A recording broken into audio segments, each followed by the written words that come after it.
2024માં હોળી ક્યારે? આ વખતે ચંદ્રગ્રહણ હોળીના દિવસે કેમ?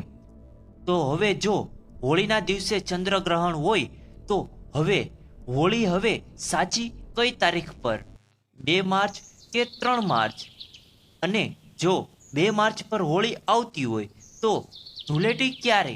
આ તમામ માહિતી આપણે 1 માર્ચ, 2 માર્ચ, 3 માર્ચ અને 4 માર્ચ માટેની તમામ માહિતી આ વિડીયોમાં જોઈશું.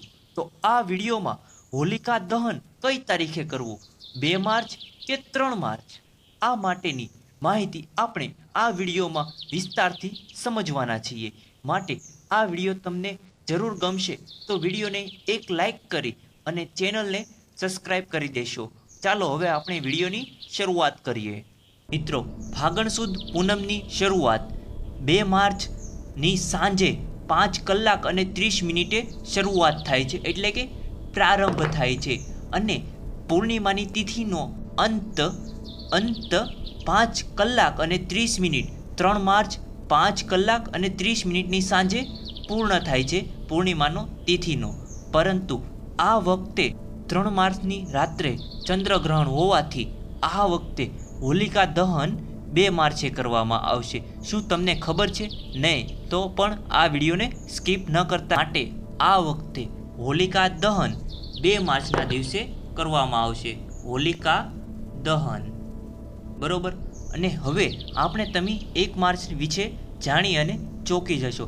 સૌરાષ્ટ્રમાં સામાન્ય રીતે હોળીના 1 દિવસ અગાઉ કમળાઈ માતાની હોળી પ્રગટાવવામાં આવે છે. તો આપણે અહીંયા લખી દઈએ તારીખે. સામાન્ય રીતે સૌરાષ્ટ્રમાં આ હોલિકા દર્શન કરવામાં આવે છે, જે છે કમળાઈ માતા હોલિકા દર્શન, જે 2 માર્ચ એટલે કે આ વખતે હોલિકા દહનના અગાઉના દિવસે આ હોળી સામાન્ય રીતે પ્રગટાવાતી હોય છે.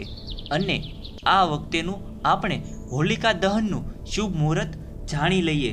તો મિત્રો, સાંજના 6 વાગ્યા પછીથી રાત્રિના 9 વાગ્યાની વચ્ચે આ હોલિકા દહનનું શુભ મુહૂર્ત રહેલું છે. આ જ સમયે આપણે હોલિકા દહન કરવાનું છે અને દર્શન કરવા માટે જવાનું છે.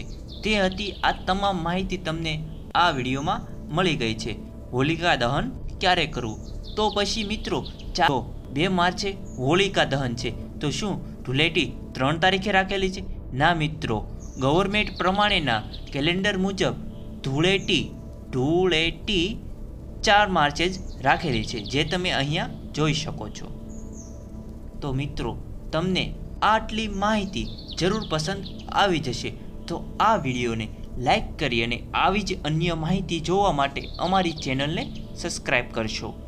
હજી પણ એકવાર તમને જણાવી દઈએ, 2 માર્ચ સાંજે 5:30 કલાકેથી સમય શરૂ થાય છે પૂનમનો, અને સાંજે 6 કલાકથી 9 કલાકની વચ્ચે, સાંજે 6 કલાકથી રાત્રિના 9 કલાકની વચ્ચે હોલિકા દહન કરવાનું છે અને દર્શન કરવાના છે. આ હતી સમગ્ર હોળી દર્શન ક્યારે કરવું અને હોલિકા દહન ક્યારે થશે તેની માટેની માહિતી તમને આ વિડીયોમાં મળી ગઈ છે. નમસ્કાર.